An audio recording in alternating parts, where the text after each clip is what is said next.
दोस्तों, मेरी दीदी की डिलीवरी के वक्त जब मैं अपने जीजू के घर गई, उसके बाद तो मेरे जीजू ने मुझे इतनी बार किया कि मैं क्या ही बताऊं। कभी घोड़ी बनाकर तो कभी बाथरूम में खड़े खड़े ही चलो। सब शुरू से शुरू करती हूँ और आप लोगों को पूरी कहानी बताती हूँ।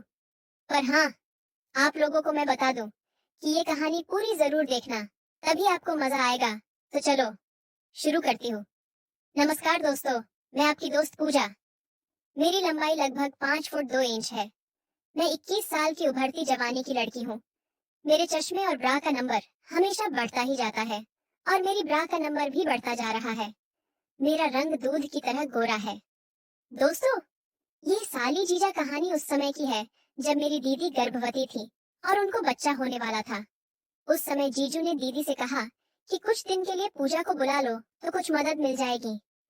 और वैसे भी तुमको अब घर का काम करने के लिए डॉक्टर ने मना कर दिया है। इस पर दीदी ने अगले दिन मम्मी को फोन किया और मुझे कुछ दिन के लिए भेजने को बोल दिया। फिर भैया मुझे लेकर दीदी के घर छोड़ने आ गए। उस दिन जब मैं घर पहुंची तो शाम को जीजू ऑफिस से घर आए और मुझे देखते ही बोले, आ गई साली साहिबा, कैसी हो पूजा?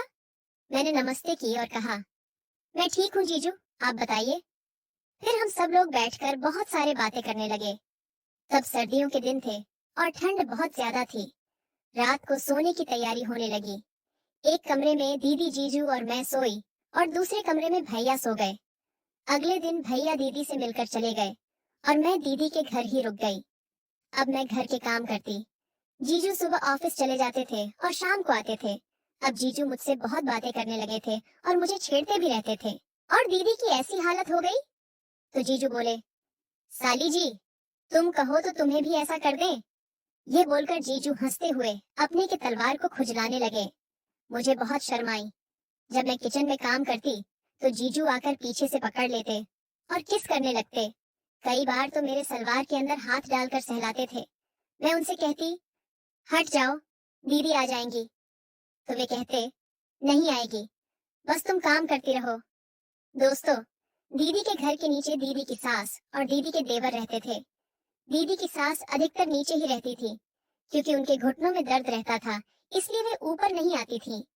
लेकिन अगर मैं सामने पड़ जाती या आसपास कोई नहीं होता, तब दीदी के देवर मुझसे बात करने की कोशिश करते थे।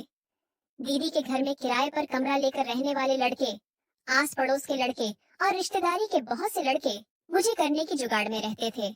पर मैं किसी को ज्यादा भाव नहीं देती थी और दीदी को भी ये सब पसंद नहीं था। मेरी दीदी कहती है कि आजकल के लड़के बस उसके प्यासे होते हैं। हर लड़का उसका मजा लेना चाहता है और उसमें भी अगर कुंवारी मिल जाए फिर तो कहना ही क्या है। क्योंकि यह तो दीदी को भी अच्छे से पता था कि अगर किसी लड़के ने पूजा को पटा लिया तो बिना किए तो छोड़ेगा नहीं। एक रात हम खाना खाकर लेटे ही थे कि अचानक 10 बजे दीदी के पेट में डिलीवरी का दर्द शुरू हो गया। उनकी हालत बिगड़ने लगी तो जीजू ने गाड़ी निकाली, दीदी को अस्पताल ले गए और भर्ती करा दिया। दीदी के साथ उनकी सास भी गई थी। मैं और दीदी के देवर घर में अकेले थे। मुझे बहुत डर लग रहा था कि कहीं दीदी के देवर ऊपर आकर मुझे कुछ करना दें। पूरी रात में ठीक से सो भी नहीं पाई, लेकिन ऐसा कुछ नहीं हुआ। सुबह जीजू घर आए और बोले, साली साहिबा, अब तुम मौसी बन गई हो, तुम्हारी दीदी को बेटी हुई है। मैंने भी जीजू को बधाई दी। ये सब कहते कहते जीजू पीछे से मेरे गुब्बारे को दबाने लगे और मेरी कमीज उतारने लगे। मैंने मना किया, लेकिन वो नहीं माने और किस करने लगे। फिर उन्होंने मेरी कमीज निकाल दी और मेरे ऊपर से दबाने लगे। मैं कसमसाने लगी। मैं छोड़ने के लिए बोली तो जीजू कहने लगे, साली साहिबा, मेरा लेने का बहुत मन कर रहा है। पिछले 8 महीने से मुझे नहीं मिली है। तुम्हारी दीदी ने हाथ भी लगाने नहीं दिया था, इसलिए अब मना मत करो। मैंने कहा, जीजू नहीं, प्लीज छोड़ो, दीदी को पता चल जाएगा। इतना कहकर मैंने अपने आप को छुड़ाया और बाथरूम में नहाने के लिए भाग गई। तभी जीजू आए और बाथरूम का दरवाजा खोलने के लिए कहने लगे, लेकिन मैंने नहीं खोला। मैं नहाकर बाहर आई तो जीजू मुझे देखकर हंस रहे थे। तभी दीदी का फोन आ गया। वे कहने लगी कि नर्स ने बाजार से कुछ दवाइयां लाने के लिए बोला है। जीजू बोले, पूजा, जल्दी से खाना बना दो, तुम्हारी दीदी के लिए खाना भी लेकर जाना है। फिर मैंने खाना बनाया, जीजू ने खाना खाया और दीदी के लिए भी लेकर अस्पताल चले गए। फिर मैं सो गई।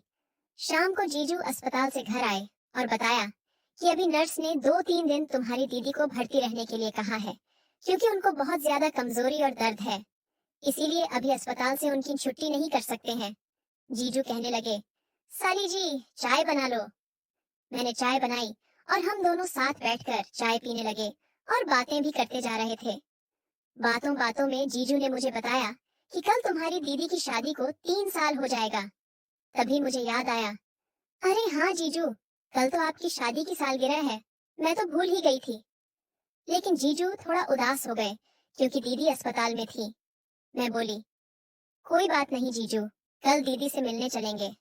अगले दिन मैं जीजू के साथ दीदी से मिलने अस्पताल गई तो दीदी मुस्कुरा रही थी। तभी मुझे याद आया, अरे हाँ जीजू, कल तो आपकी शादी की सालगिरह है, मैं तो भूल ही गई थी। लेकिन जीजू थोड़ा उदास हो गए क्योंकि दीदी अस्पताल में थी। मैं बोली, कोई बात नहीं जीजू, कल दीदी से मिलने चलेंगे। अगले दिन मैं जीजू के साथ दीदी से मिलने अस्पताल गई तो दीदी मुस्कुरा रही थी। जीजू बोले, जान, तुम्हें याद है आज हमारी शादी की सालगिरह है? तो दीदी कहने लगी, हाँ मुझे याद है। जीजू ने हैप्पी मैरिज एनिवर्सरी कहते हुए दीदी के माथे पर किस कर दिया। जीजू कहने लगे, जान, अगर तुम घर पर होती तो पार्टी करते और खूब एंजॉय करते। तो दीदी मजाक में बोली, मैं घर पर नहीं हूँ तो क्या हुआ, आधी घरवाली तो है ना, घर पर है ना। कोई बात नहीं, जब मैं घर आ जाऊंगी तब हम बाद में कर लेंगे। जीजू अपने बेटी को गोदी में उठाकर खिलाने लगे और बोले, देखो पूजा, तुम्हारी दीदी ने शादी की सालगिरह पर मुझे कितना बड़ा गिफ्ट दिया है। साली जी, आज तुम क्या गिफ्ट दोगी मुझे? ये सुनते ही जीजू मेरी तरफ देखकर हंसने लगे। मैं तभी जीजू के इरादे समझ गई थी। उनका इशारा मेरी लेने के लिए था। वे मुझे करना चाहते थे। शाम को मैं और जीजू घर आ गए। मैं रसोई में गई काम करने, तो जीजू ने पीछे से आकर पकड़ लिया और गर्दन पर किस करने लगे। मैंने जीजू को हटाया तो जीजू बोले, नहीं पूजा, आज मत रोको। इतना कहकर उन्होंने मुझे पलटा और गले से लगाकर कस के चिपका लिया और हम दोनों 1 मिनट तक ऐसे ही एक दूसरे से चिपके खड़े रहे। फिर जीजू ने अपने होंठ मेरे होठों पर रख दिए और चूसने लगे। करीब 5 मिनट बाद वे अलग हुए। मेरी आंखों में देखते हुए जीजू बोले, जान, आज मेरी शादी की 3री सालगिरह है। तुम्हारी दीदी नहीं है तो क्या हुआ, तुम तो हो। मैं तुम्हारे साथ इसे यादगार बनाना चाहता हूँ। चलो अब तैयार हो जाओ। मैंने शर्मा कर सिर नीचे कर लिया। जीजू बोले, पूजा जल्दी से खाना बना लो, मैं तुम्हारी दीदी को दे आऊं। मैंने जल्दी से खाना बनाया। हम दोनों ने साथ बैठकर खाया और पैक करके जीजू को दे दिया। वे अस्पताल में दीदी को देने चले गए। दीदी के लिए खाना घर से ही जाता था। जब जीजू वापस आए तो उनके साथ एक आदमी आया था। जीजू उसको कमरा सजाने के लिए साथ लेकर आए थे। वह हमारे लिए कमरा सजाने लगा। उस रात घर पर कोई नहीं था। दीदी की सास और दीदी के देवर अस्पताल में दीदी के पास रुके हुए थे।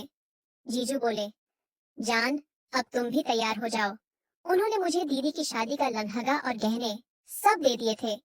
मैं थोड़ी देर में तैयार हो गई।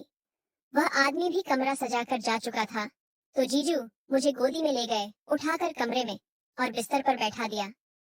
पूरे कमरे में गुलाब के फूलों की खुशबू आ रही थी। दोस्तों, कसम से मैं किसी दुल्हन से कम नहीं लग रही थी। मुझे ऐसा लग रहा था कि जैसे आज मेरी ही सुहागरात है। मुझे बैठाकर जीजू खुद भी तैयार होने चले गए। 10 मिनट बाद जीजू आए। उन्होंने कुर्ता पायजामा पहन रखा था। वे बिल्कुल दूल्हा लग रहे थे। अब जीजू मेरे पास आए और मेरा घूंघट उठा कर मेरी आंखों में आंखें डालकर देखने लगे। मैं शर्माने लगी और जीजू से कसकर लिपटी रही। कुछ देर बाद वे अलग हुए और मुझे घुमाकर पीछे से मेरी पीठ, कान, गर्दन, कान की लौ पर किस करने लगे। मेरे ब्लाउज की डोरी खींचने लगे। जीजू एक एक करके मेरे गहने उतारने लगे और किस करते जाते। मैं तो उत्तेजित होती जा रही थी। मुझे कुछ कुछ होने लगा था। उसके बाद तो दोस्तों, मेरे जीजू ने मेरे साथ वो सब किया जो एक पति पत्नी करते हैं। मुझे तो ऐसा लग रहा था जैसे कि मेरी ही सुहागरात है आज। उस रात हमने 4 बार किया। फिर जब दीदी घर आ गई तो जीजू मुझे ऊपर वाले कमरे में ले जाकर मेरी करते जब दीदी सो जाती थी। दोस्तों, मैं वहां 1 महीने रही और 1 महीने में मेरी पता नहीं कितनी बार जमकर हुई।